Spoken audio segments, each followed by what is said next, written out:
Welcome to Living in Color. I'm your host, Farah Nasser, and today we're talking about policing in racialized communities, the relationship police have with POCs, especially youth, how police are trying to build better relations in racialized communities, and more.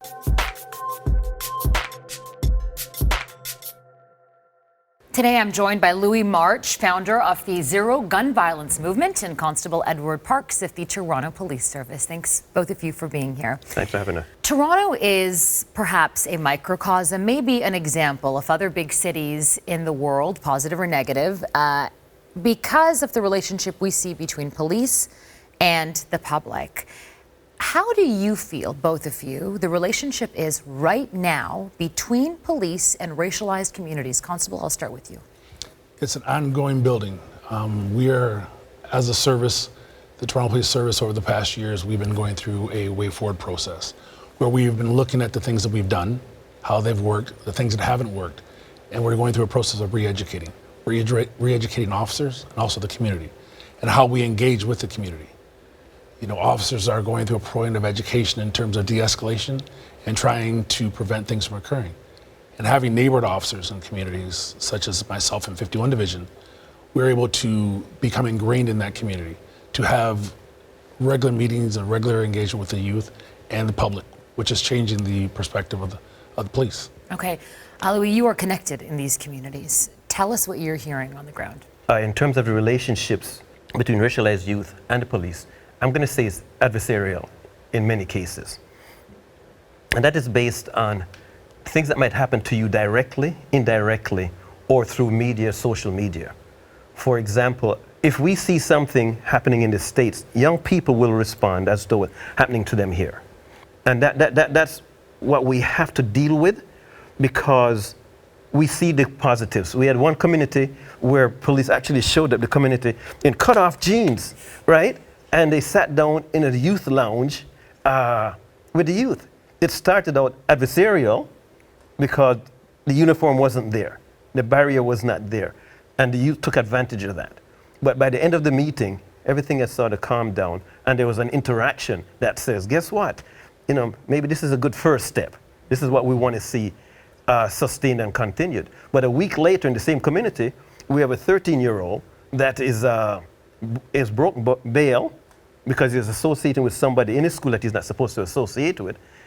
And we see 8 police cruisers show up with a K-9 division. So any goodwill that was gained from that interaction goes out the window. I'm glad you brought up that example. I mean, how do you explain that some people would call an overreaction? The unfortunate is that I wasn't at that call. I don't have enough information about that call to really respond to that, to give you a great perspective of that. I know that as officers, we attend to calls that are of service. In the 51 Division and other divisions, when there's a need for officers to attend, we attend.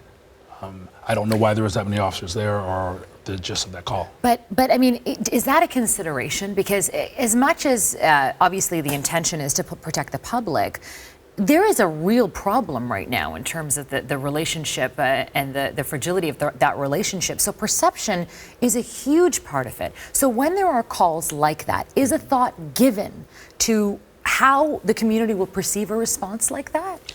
Officers are dispatched to a call based on the priority. If it's a priority 1 through priority 6. Right. And if there's 1 officer free, if there's 2 officers free, depending on that, that's how the calls are dispatched. And that's done by the dispatcher and by command. Could you see, though, how that could be a perception issue for a community, and then as it spreads, become more of a concern in terms of that relationship that's so key? That would be more of a command question than for me to answer. Okay, fair enough. What are some things that are being done right now that are working between police and the public, and in terms of, as you said, it's kind of that adversarial relationship? What's working? So over the last couple of years, what we've seen is more police presence at community events.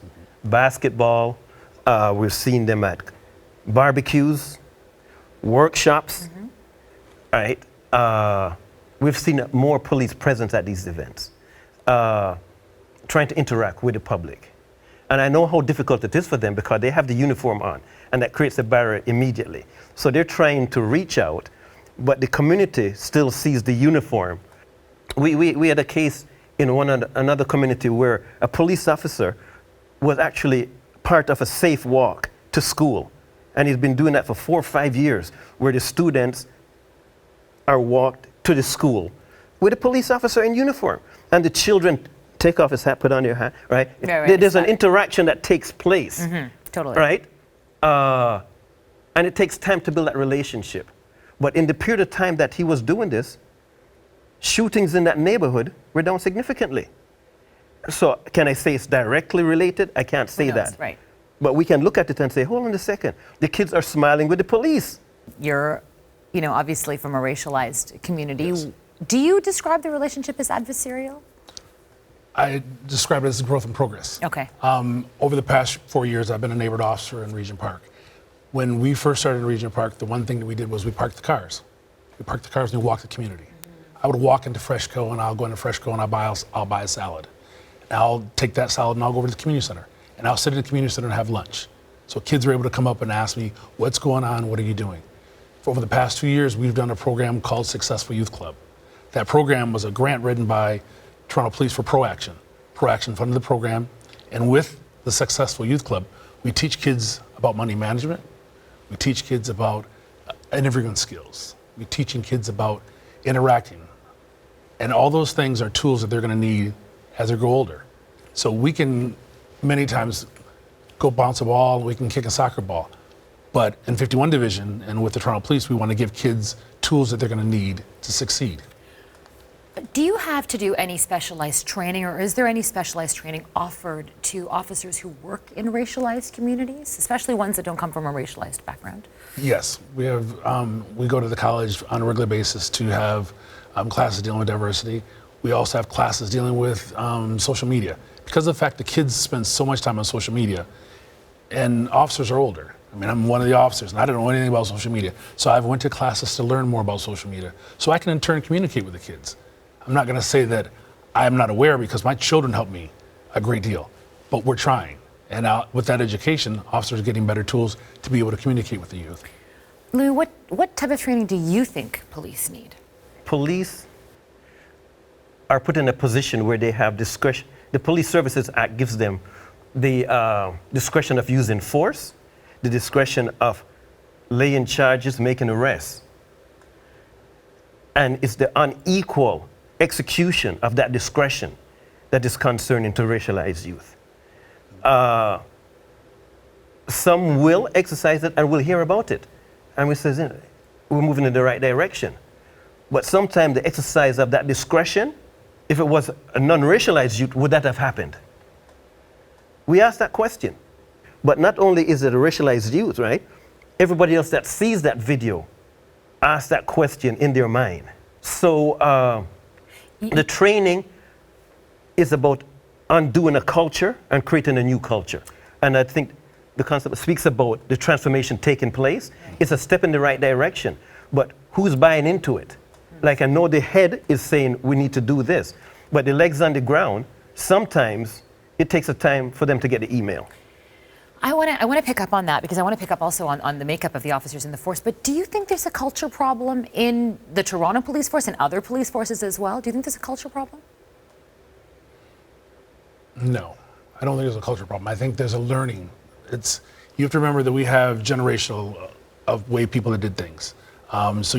What we're doing is we're bringing a new way of teaching, a new way of educating, a new way of engaging the public.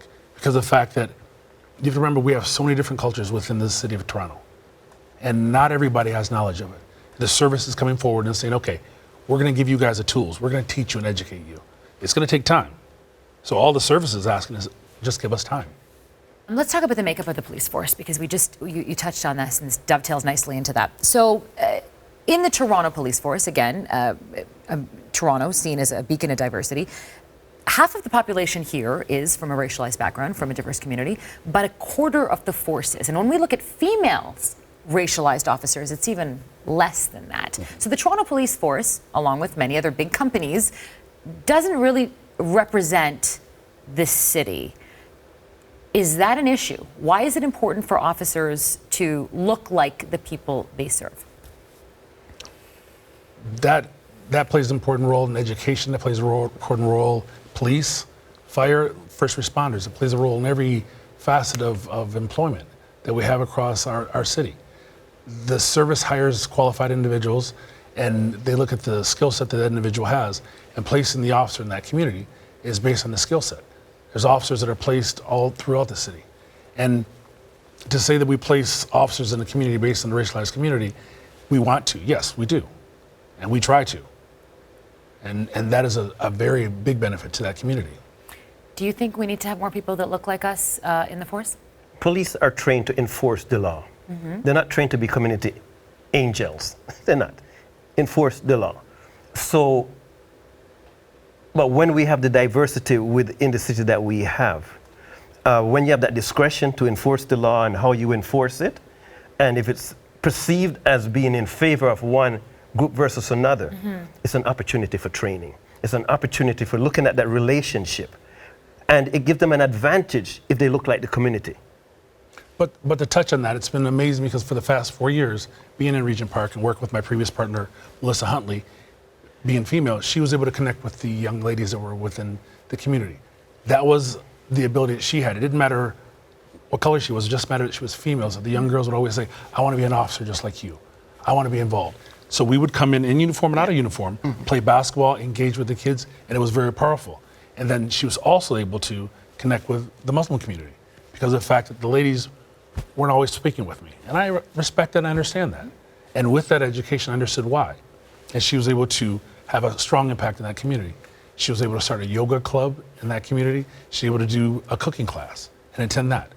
So it's important, and I agree, it is very important. And we've had strong success in 51 Division with that. And the past 4 years, I mean, instead of officers coming in and being there 2 years and leaving, with the neighborhood office program, the chief has allowed us to be there 4 years. So in that 4 years, working with youth workers, working with the social services people, working with community workers, we're able to establish relations. So when a problem happens, instead of having one officer attend, they know for sure that the officer that they know in that community is going to attend. Well, look, this relationship between the police and the public needs to be strong for all of us. Yes. Not just for the police, not just for the public. It's a two-way street. And as you mentioned, I mean, this conversation wouldn't have happened a couple of years ago on any mainstream media network, and I'm so glad it's happening now. I thank you both for being here and facing some tough questions. And I hope we do have more conversations like this. Yes, for sure. Thank you. Thank you. And thank you for watching Living in Color.